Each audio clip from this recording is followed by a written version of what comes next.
to the channel, Warhammer Man Studios. I'm Warhammer Man, and today we got the new leaks from the box set. So I'm going to run through these for the first time right here with you guys. I had heard a couple of rumors, but having the sheets right here in front of us. Full disclosure, this may not be the full rules. There may be changes. Anything could happen from here, but I'm going to go with what we have at our disposal. So Primaris Lieutenant, 4 power level. And let's see, movement, weapon skill, ballistic skill, all that stuff looks unchanged. 5 wounds, 4 attacks, 2s to hit, basically. He's got the Volkite pistol and mastercrafted power sword.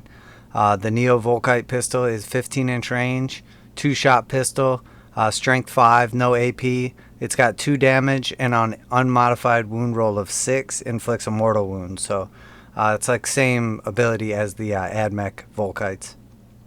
And the mastercrafted power sword is +1 to strength, -3 AP, and 2 damage. So that's pretty awesome.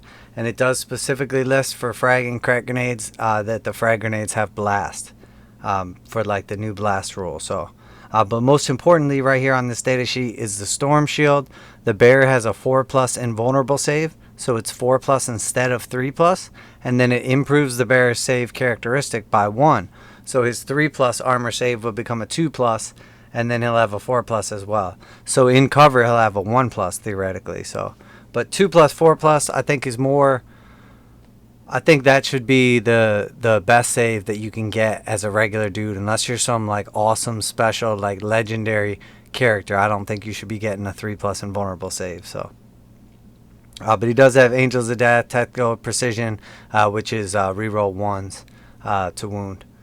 So let's scroll down to the captain next. He's 5 power level. Again, the points aren't listed here, but it's move 6, weapon skill, ballistic skill 2, strength, toughness 4, 6 wounds, 5 attacks, leadership 9, and 3+ save. He's got a heavy bolt pistol, mastercrafted power sword, frag and crack grenades, and the relic shield. So not just a storm shield. Heavy bolt pistol, 18-inch range, strength 4, -1, 1 damage. Mastercrafted power sword is the same as the lieutenant's, +1 strength, -3, 2 damage. Frag and crack grenade, same. Relic shield though, each time the bearer suffers a mortal wound, roll a d6. On a 4+, the mortal wound is ignored. Improve the bearer's save characteristic by 1. So again, he's going to go to a 2+, and then he's going to have a 4+ save against mortal wounds. And I know what you're thinking, oh, what about the invulnerable save though? But he already has his invulnerable from the Iron Halo, so he's going to have the 4+ invulnerable regardless. So he has a 4+ invulnerable, 2+ regular, 1+ in cover theoretically, and then a 4+ against mortal wounds. So that is pretty awesome. Extra little ability built into the shield. So and then once again, he's got the Rites of Battle, which is going to be reroll 1s to hit. And then next we have the Bladeguard veterans, 5 power level. There's 3 of them, 1 sergeant and 2 veterans. And the veteran's going to have an extra attack. It's going to be 6 move, weapon skill, ballistic skill 3, strength, toughness 4, 3 wounds each for all of them, 3 attacks each for the regular, 4 for the veteran sergeant, and then 8 leadership for the regular and 9 for the sergeant, and then 3+ save. They've got the heavy bolt pistol again, mastercrafted power sword. So that's pretty awesome that these guys are all hitting at strength 5, -3, 2 damage. So they're definitely be a powerhouse. They got frag and crack grenades and storm shields. So they're going to be coming in at 2+, 4+, strength 5 with Angels of Death. So they're hitting with 4 attacks each, 5 for the sergeant. So, I mean, they're going to be awesome. These dudes are going to be just smashing. And then next we have the Assault Intercessors, 5 power level. And it looks like that's for 5 of them, including the sergeant. And again, it's strength, movement 6, weapon skill, ballistic skill 3, strength, toughness 4, 2 wounds each, 2 attacks each, 3 for the sergeant, and I believe it looks like 7 and 8 for the leadership, but it's kind of blurry. So, and then obviously 3+ save. It says in here you can increase the squad to 10, increase the power level to 10. And then they have heavy bolt pistols, which again is going to be 18-inch range, one shot, strength 4 -1, 1 damage.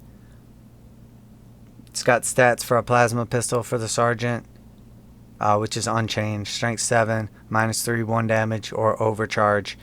12 inches also, strength 8, -3, 2 damage, and on a 1 to hit, the bear is destroyed, it says, so it straight up kills him.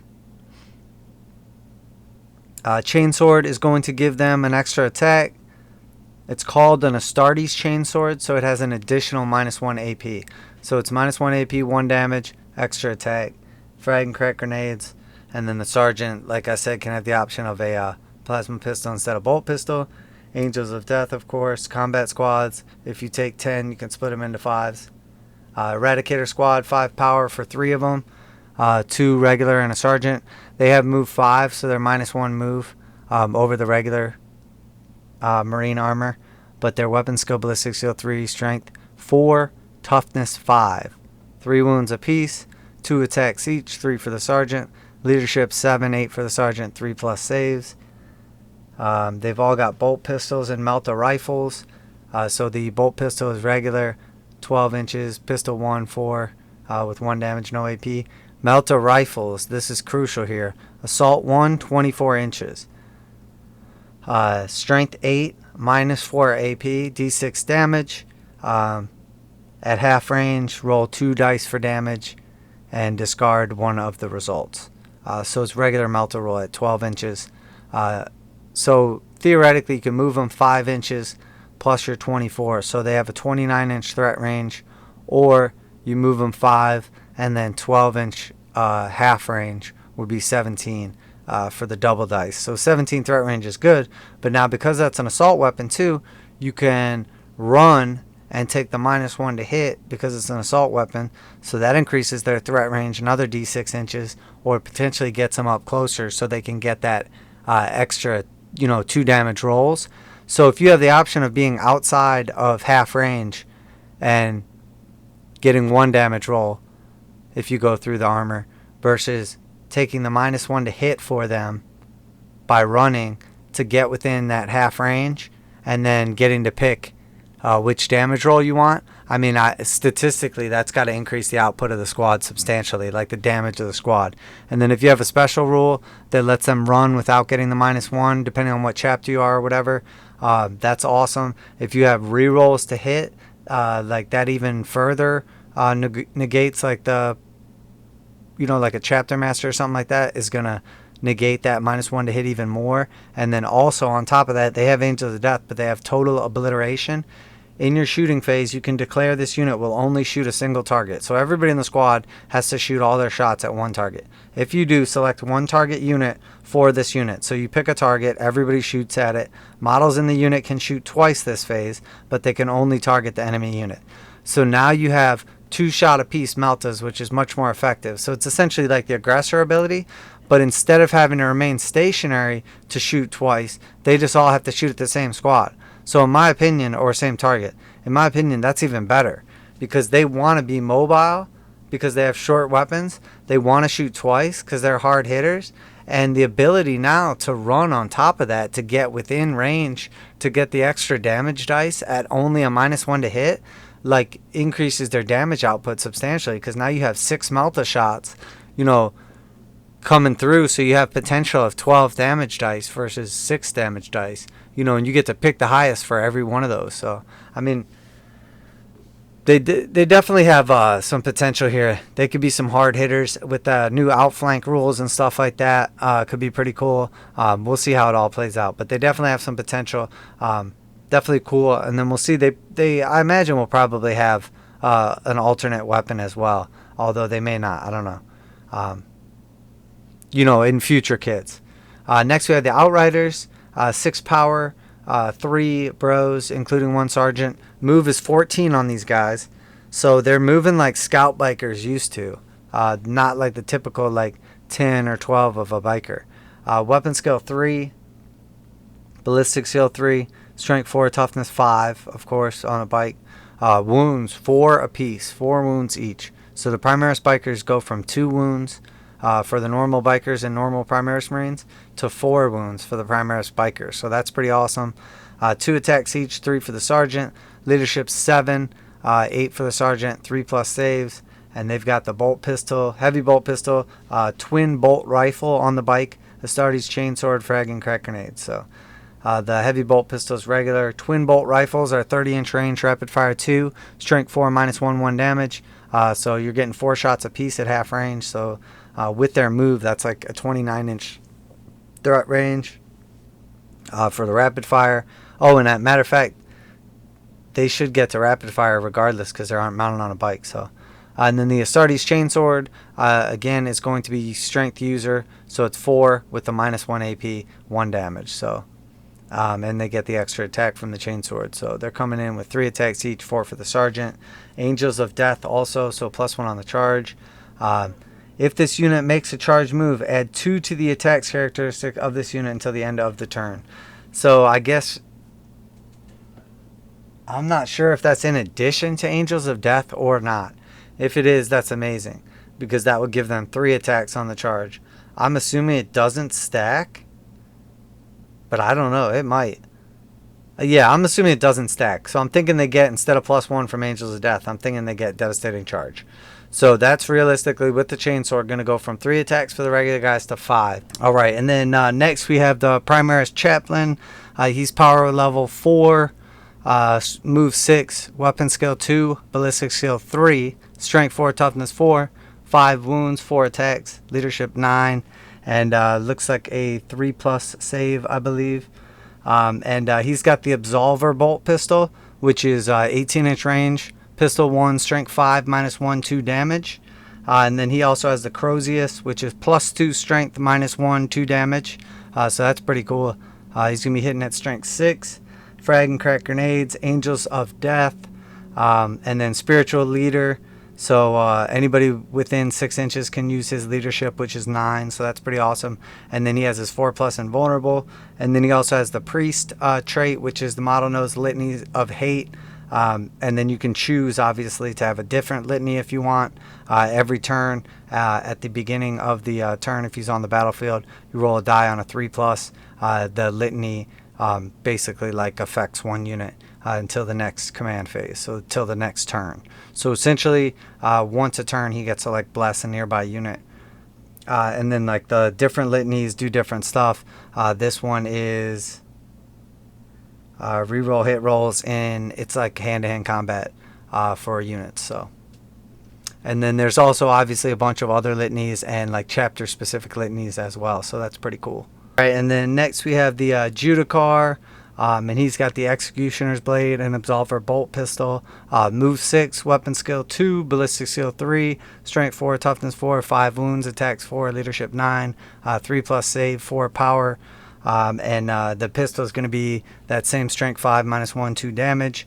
His blade is +3 to strength, so he's going to be hitting at 7 with -3 AP, 2 damage. Each unmodified.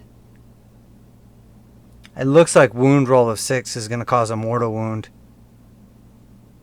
in addition to any regular damage, but I can't quite tell because there's like a reflection. So, and there was like some profanity on the page, so I had to block it out in case you were wondering what's going on. And then also he has the blade parry, which is a 4+ invulnerable save against melee. So he does not have an invulnerable save against shooting. And at the start of the fight phase, select 1 enemy unit within 6 inches of the model. That unit cannot fight until all other eligible units have done so that phase. So he picks an enemy unit within 6, and they have to wait until last to fight. So that could be like a game changer, like swing in a battle, because essentially, like if you have, I mean that's huge. You wait till last. By then, you might not have anybody alive. So next we have the Bladeguard Ancients.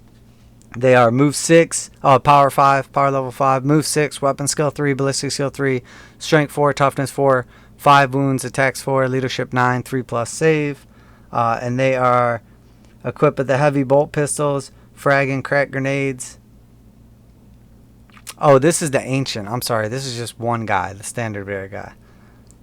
And then he has Angels of Death and the banner. The banner adds 1 to leadership characteristics of models in friendly chapter units within 6 inches. An additional In addition, roll 1d6 each time a model in such a unit, excluding vehicles, blast, that there is destroyed by an attack made by an enemy model on a 4+. Do not remove the destroyed model battlefield. It can, after the attacking model unit has finished making its attack, either shoot or...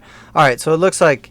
And then the model's destroyed. So it just looks like you get to make either one shooting attack or close combat attack on a 4+. And then the Deeds of Heroism, add 1 to hit rolls for attacks made by friendly units within 6. So add 1 to hit rolls. That's pretty awesome. +1 to hit. So that's the Bladeguard Ancient. And that looks like it. Definitely very cool. Very cool little leak. I'm looking forward to all these new models. They look awesome. Absolutely outstanding. And the rules are cool. There's been a bunch of point leaks as well. So I'm sure people are already like getting ready to build armies. I'm not rushing to do that quite yet. But I cannot wait to get my hands on some of these new models. So, well, there you have a couple leaks. Just going over some of the new stuff. For anybody that hadn't seen it yet. Just kind of putting it all in one place. Making it easy. Giving you a little feedback on it. So I'm Warhammer Man. It's Warhammer Man Studios. And I'm out of here.